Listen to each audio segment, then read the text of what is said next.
بسم الله الرحمن الرحیم. فصل صوم در مستحبات وضو. در وضو ششد مستحبات است و نیت و زان سپس موالات است و اما سر مساح ونگه ترتیب بیامن بدایت تادیب.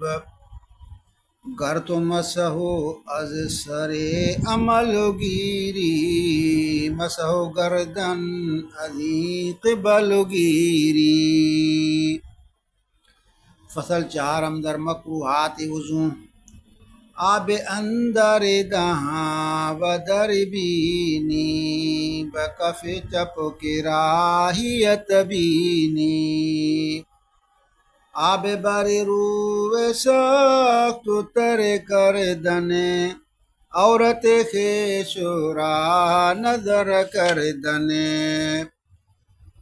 خوی در آب و هشت ند عمدا خوی در آب و هشت ند عمدا سخن اندر مقام استنجا.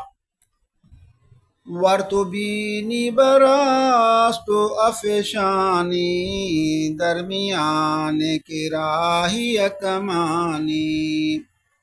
ہر کی شش کراہیت داند دائم در رفاہیت ماند. باب دوم در بیان شکندھائی وضو. آنچی از پیش و پس آیا گرد دے آب دست تو رازیاں گرد دے. مگر آباد کاز پیش بودے کہ وضو ہم بجائے خیش بودے. ریم خون گری رواں ہمیں باشدے کہ کنی پر دہاں ہمیں باشدے. خواب تکیہ زدہ وضو شکن دے تکیہ بر خواب ہے چکس نکن دے. کاکا در نماز و بے ہوشی باز دیوانگی و مدہوشی. ہر کی راشد مباشرت فاحش فرج در فرج و ایر در بالش. فصل سوم در مستحبات وضو. تیسرا فصل ہے وضو کے اندر مستحب امور کے بیان میں. در وضو ششد مستحبات است و نیت و زان سپس موالات است و وضو کے اندر 6 مستحبات ہیں. نیت اور اسی کے بعد پے در پے متصل اعضاء کو دھونا. ہم سر مسح گہے ترتیب بیامن بدایت تادیب. بھی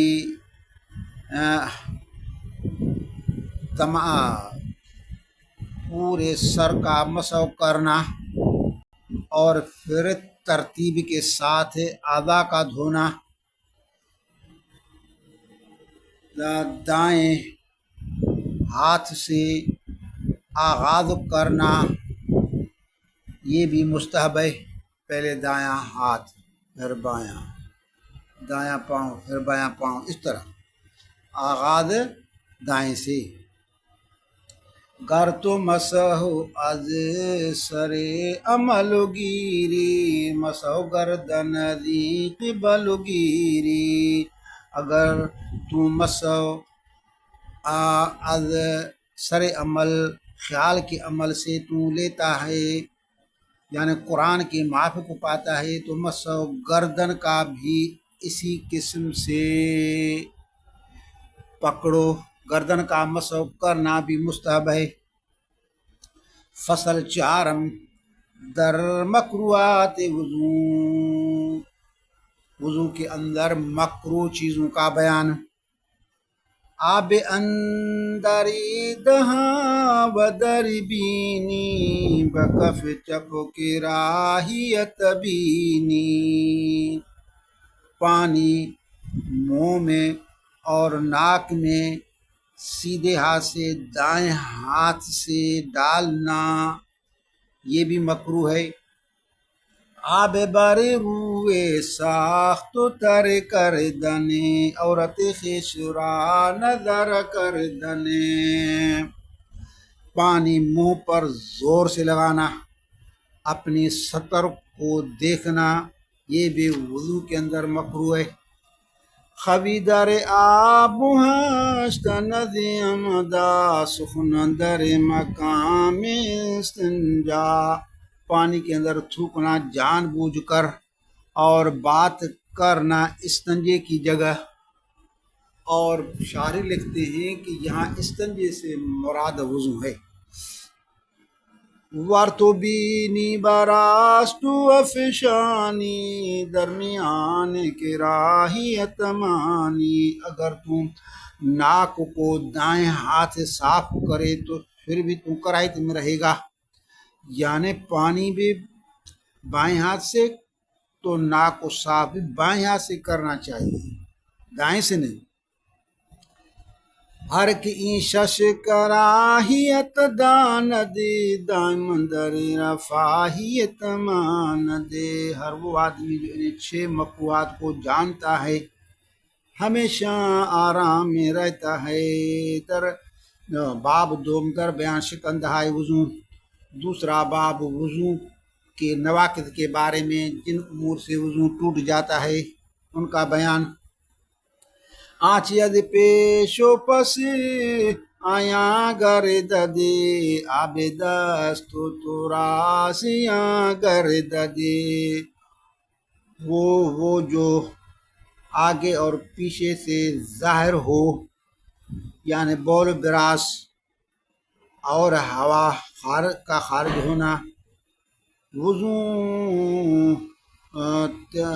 تیرے وضو کو نقصان ہوگا، یعنی وضو ٹوٹ جائے گا. مگر آباد کاند پیش بودے کہ وضو ہم بجائے خیش بودے. مگر وہ ہوا جو آگے والے راستے سے نکلے وضو بھی اپنی جگہ برقرار رہے. ریم خوں گری رواں ہمیں باشدے قیکنی پورو دہاں ہمیں باشدے. پیپ اور خون اگر روانی کے ساتھ چلے، اسی طرح الٹی قے کرنا پردہاں وہ منہ پر اتنی قے کرے کہ جس سے منہ بھر جائے تو اس سے وضو ٹوٹ جائے گا. خواب تکیہ زدہ وضو سے کنا دے. تکیہ بر خواب ہے چکس نہ کنا دے. ٹیک لگا کر جو نیند کرے تو وضو ٹوٹ جائے گا. بھروسہ نیند پر کوئی بھی نہ کرے. کہے در نماز و بے ہوشی بعد دیوانگی و مد ہوشی. کہہ لگانا زور سے ہنسنا نماز کے اندر، اور غشی کا طاری ہونا، پھر دیوانگی اور مد ہوشی، ان سے بھی وضو ٹوٹ جاتا ہے. ہر کی راشد مباشرت فاحش فرج در فرج ایرو در بال سے. ہر جس کو بھی مباشرت